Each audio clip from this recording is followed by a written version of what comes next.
lagi.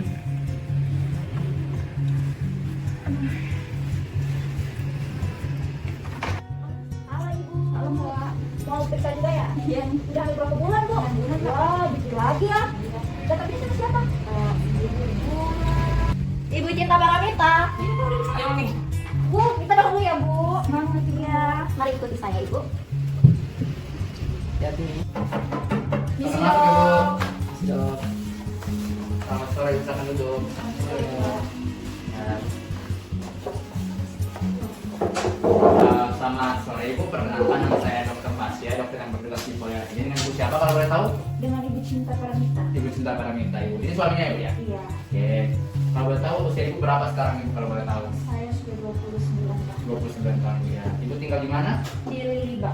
Oke Ibu kalau boleh tahu Ibu datang dengan keluhan apa Ibu kalau boleh tahu? Nggak ada keluhan sih dok, cuma mau Periksa rutin saja. Oh iya Ibu. Oke. Nanti saya akan tanya-tanya sedikit Ibu ya. Ibu dijawab sebenarnya Ibu saja. Tapi saya jamin nanti jawabannya Ibu akan saya rahasiakan dengan Ibu saya dan keluarga saya dengan Ibu ya. Ibu pernah mengalami teguran sebelumnya? Belum dok. Belum pernah mengalami teguran. Oke. Ibu kalau boleh tahu hari pertama menstruasi itu tanggal berapa? 20 Februari 20 Februari 2020. Iya. Ibu ada selama kehamilan ini Ibu ada keluhan yang lumayan berat Ibu seperti muntah, pusing Ibu atau mungkin pingsan atau nyaman saja selama kehamilan ini? Saya keluarnya itu cuma ini dok. Itu saya ada batu. Ada batu di dalam luar. Ibu maskernya dipakai aja Ibu.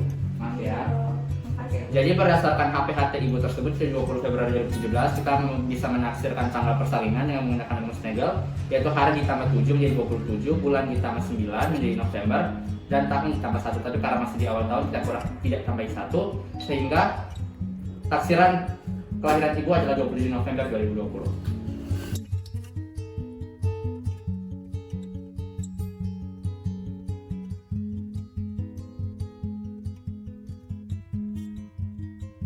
Baik, saya sudah selesai ceritakan Ibu. Jadi untuk pemeriksaannya saya akan berada di bagian kanan pasien menghadap ke lateral kanan Ibu.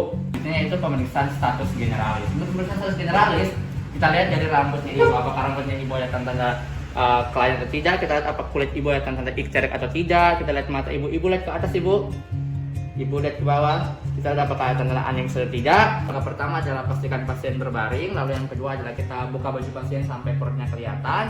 Lalu karena mungkin untuk pasien tidak terlalu nyaman, kita akan menggunakan kain. Kita akan ambil kain untuk menutupi bagian perut pasien. Kita akan mulai dari pemeriksaan Leopold 1. Pemeriksaan Leopold 1 yang paling pertama adalah kita memakai jari telunjuk di tangan kiri. Kita menggunakan dengan kita menaruh di daerah fundus uterus. Kita akan taruh, pastikan untuk kita tidak mendorong uterus ke bagian bawah. Lalu kita akan mengukur menggunakan meteran. Kita ambil dari sifisis pubis sampai ke fundus uterus yang telah kita taruh dengan jari kiri tadi. Kita taruh, kita tarik sampai ke sifisis pubis untuk menentukan tinggi fundus uterus. Baik, lalu kita angkat jari telunjuk, kemudian atur posisi pemeriksa sehingga menghadap ke bagian kepala Ibu. Lalu langkah kedua dari Leopold 1 adalah kita menggunakan ujung telapak tangan kiri dan kanan, kita taruh di fundus uterus Ibu.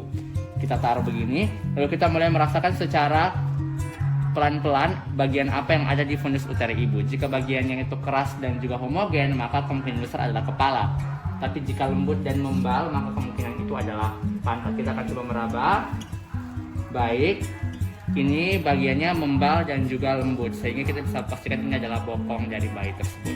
Pemeriksaan Leopold 2 kita untuk memastikan bagian apakah yang ada di bagian kiri dan bagian apakah yang ada di bagian kanan dari Ibu. Jadi caranya adalah kita menggunakan tangan kita kiri dan kanan, kita taruh di daerah lateral perut Ibu. Secara simultan kita mulai meraba dari atas ke bawah. Jika yang kita raba itu rata dan memanjang, maka itu adalah punggung. Tapi jika kita merasa seperti bagian-bagian kecil, maka itu adalah ekstremitas. Dari pemeriksaan, tangan kanan saya meraba bagian rata dan memanjang, maka ini adalah punggung, dan tangan kiri saya meraba bagian-bagian kecil sehingga ini adalah ekstremitas. Selanjutnya ke pemeriksaan Leopold 3, yaitu kita akan menggunakan tangan kanan kita gunakan tangan kanan kita, lalu kita taruh di bagian atas sifisis pubis dari Ibu. Nah, Leopold 3 ini berfungsi untuk melihat bagian apakah yang ada di bagian perut bawah Ibu. Caranya seperti Leopold 1, dengan lembut kita mencoba untuk meraba daerah di bagian bawah perut Ibu. Jika bagian tersebut keras, bulat, dan homogen, maka itu adalah kepala. Tapi jika daerahnya lunak, kurang simetris, maka itu adalah bokong.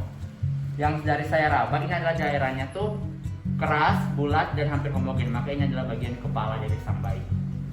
Baik, kita akan lanjut ke pemeriksaan level 4, kita akan menghadap ke kaki ibu. Lalu kita menggunakan tangan kanan, tangan kiri kita taruh di daerah lateral perut ibu.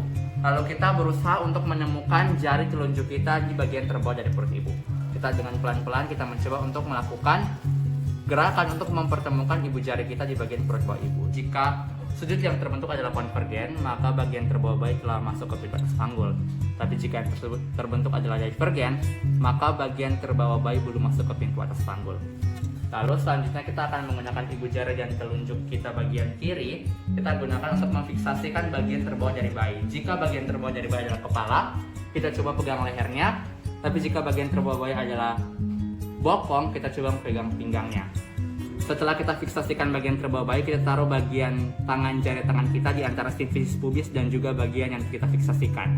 Lalu untuk kita menilai seberapa jauh bayi tersebut telah masuk ke pintu atas panggul dari ibu. Bisa terlihat kalau ada 4 jari yang masuk, berarti bayi tersebut telah masuk cukup jauh ke pintu atas panggul daripada ibu. Baik, ibu, pemeriksaannya sudah selesai. Ibu bisa lepas kainnya dan pakai baju ibu kembali. Saya akan cuci tangan terlebih dahulu. Setelah ibu selesai, ibu bisa duduk dan saya akan menjelaskan untuk pemeriksaan ibu. Terima kasih, ibu. Baik, bapak dan ibu, tadi pemeriksaannya sudah saya lakukan. Jadi untuk pertama, usia kehamilan ibu sekarang 7 maupun 8 bulan ya bu ya. Jadi sebentar ibu akan melahirkan. Lalu untuk letak janin, ibu jangan khawatir, letak janin normal, ibu memanjang, tidak sungsang. Jangan bekerja terlalu keras ya bu ya. Kalau bapak juga jangan terlalu paksa ibunya bekerja ya bapak ya. Jadi buat ibunya santai-santai saja. Ibu, bapak bawa buku pinknya mungkin? Oh iya, silakan. Saya isi ya bapak. Aduh maaf, kemarin kecuci jadi kuning. Oh iya bapak, nggak apa-apa. Saya isi ya. Jadi untuk pertemuan berikutnya saya jadwalkan 2 minggu lagi dari sekarang, boleh ya bu ya? 2 minggu lagi dari sekarang ibu boleh datang lagi untuk kita periksa keadaan dari janin ibu. Ini buku pinknya bapak ibu, ada yang ingin bapak tanyakan, yang ibu tanyakan sebelum saya sudahi pemeriksaan kali ini? Saya pas. Pas? Pas. Oke, terima kasih ibu bapak sudah datang. Terima kasih banyak dok. Doakan saya ya dok. Ya ibu, saya doakan semoga lancar-lancar. Kita rencana melahirkan di sini ya. Iya. Ya dong, harus dong. Kita rencananya lahiran di sini dok. Oh.